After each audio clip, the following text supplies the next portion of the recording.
మీరు చెప్పండి, వర్షం ఎలా కురుస్తుంది? వర్షం ఎలా కురుస్తుంది చెప్పండి? చెప్పండి. ఆడు అంటున్నాడు ఆవిరి వల్ల. ఇదే ప్రపంచం నేర్చుకున్న జ్ఞానం. వర్షాలు ఎలా కురుస్తున్నాయి అబ్బా అని ఆలోచించింది.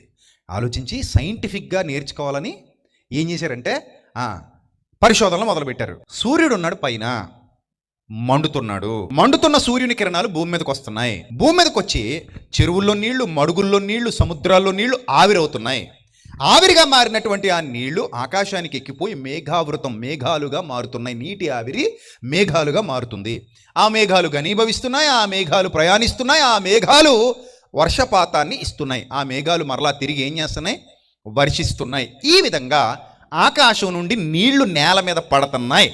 అమ్మయ్య, కనిపెట్టేశాం వర్షాలు ఎలా కురుస్తున్నాయి అంటే. అదిగో అలాంటి ఆయన ముందుకు వచ్చి ఆవిరి వల్ల కురుస్తున్నాయి అన్నాడు. ఇప్పుడు నా పాయింట్, ఆవిరి వల్ల వర్షం కురుస్తుంది. ఆవిరి ఎలా వచ్చింది? భూమి మీద ఉన్న నీళ్లు వేడెక్కటం వల్ల. ఈ వేడెక్కటం వల్ల అంటే, వేడెక్కటం వల్ల అంటే ఎలా వేడెక్కాయి? సూర్యుని వల్ల. ఆ సూర్యుడిని తయారు చేసింది ఎవరు మరి? అక్కడ దాకా వెళ్తామా? అక్కడ దాకా వెళ్ళాం. ఎక్కడ ఆగిపోతామంటే, సూర్యుడు వేడెక్కాయి, వర్షం కురిసింది, అంతే, మాకు చాలు, మేము నేర్చేసుకున్నాం. మరి ఆ సూర్యుడు ఎలా వచ్చాడు? ఆ సూర్యుడిని మండింపజేస్తున్నది ఎవరు? ఆ సూర్యుడికి ఆ మండే గుణాన్ని ఇచ్చింది ఎవరు? ఆ సూర్యుడు అక్కడే ఎందుకు ఉండాలి? భూమి మీదే ఎందుకు ప్రకాశించాలి? భూమి మీదే ఎందుకు ఒక వాతావరణం క్రియేట్ అవ్వాలి?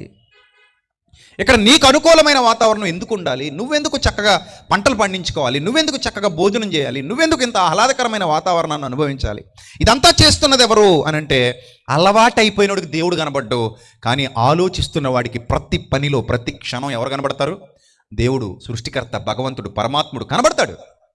ఆ పరమాత్ముడు లేకపోతే, ఆ సృష్టికర్త లేకపోతే ఇవేవి మనకి రావు, ఇవేవి మనం తినలేము. అప్పుడు చెప్పలేనంత కృతజ్ఞత లోపల నుండి ప్రారంభమైపోద్ది.